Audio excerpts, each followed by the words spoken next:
कोपरखैरणे गावातील होळी मैदान येथे भारतीय जनता पार्टी प्रभाग क्रमांक 11चे नगरसेवक शिरीष प्रभाकर पाटील आणि समाजसेविका निशा शिरीष पाटील यांच्या वतीने तसेच श्री प्रतिष्ठान आयोजित 19वा गुणवंत विद्यार्थी गुणगौरव सोहळा अत्यंत उत्साहात पार पडला।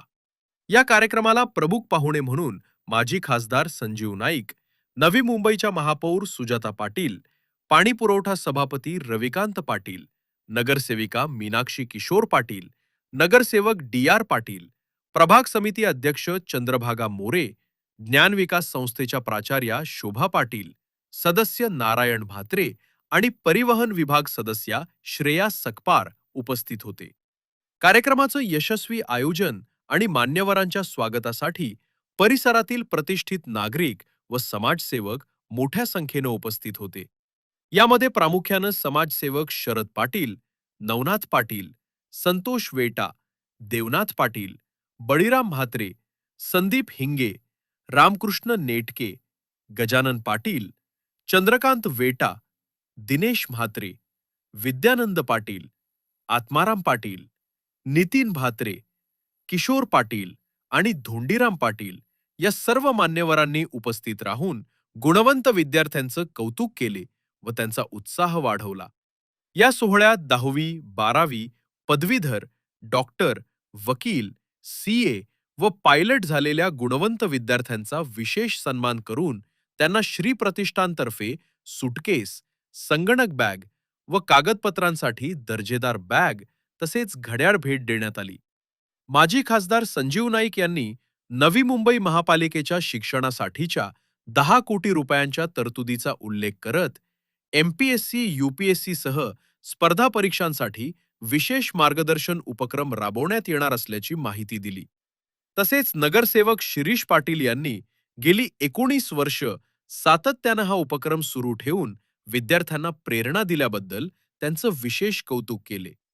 माजी महापौर सुजाता पाटील यांनी छत्रपती शाहू महाराज यांच्या जयंतीचे औचित्य साधून आयोजित कार्यक्रमाचं स्वागत केले। महापालिकेच्या शैक्षणिक योजनांबरोबरच सीबीएसई शिक्षणाच्या विस्ताराची माहिती देत शिक्षणातूनच समाजाची प्रगती शक्य असल्याचं त्यांनी सांगितले। या प्रसंगी स्थानिक बँड पथक तसेच अखंड हरिनाम सप्ताहात सेवा देणाऱ्या वारकरी बांधवांचाही मान्यवरांच्या हस्ते विशेष सन्मान करण्यात आला।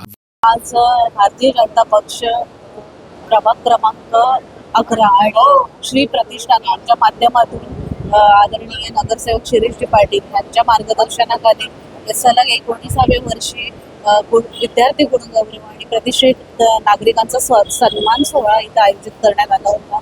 खऱ्या अर्थाने ज्या पद्धतीने देशात आदरणीय पंतप्रधान नरेंद्रजी मोदी किंवा महाराष्ट्रात आपले मुख्यमंत्री देवेंद्रजी फडणवीस साहेब आहेत, त्यांच्याच पद्धतीने आपल्या नवी मुंबईमध्ये आदरणीय गणेशजी नाईक साहेब यांनी आरोग्य, शिक्षण आणि तरुणांच्या रोजगार या विषयाला प्राधान्य दिलेलं आहे आणि त्याच माध्यमातून आज हा गुणगौरव सोहळा आयोजित करण्यात आलेला असताना नक्कीच अभिमान वाटतो की आपल्या जे एका प्रभागात 300-350 विद्यार्थी 10वी 12वी पासआउट आहेत आणि खऱ्या अर्थाने जगाच्या जे आता आपण म्हणतो की स्पर्धात्मक युग आहे त्या जगामध्ये त्यांनी पदार्पण केलेलं आहे। त्यांच्या भवितव्यासाठी मी त्यांना शुभेच्छा तर देते।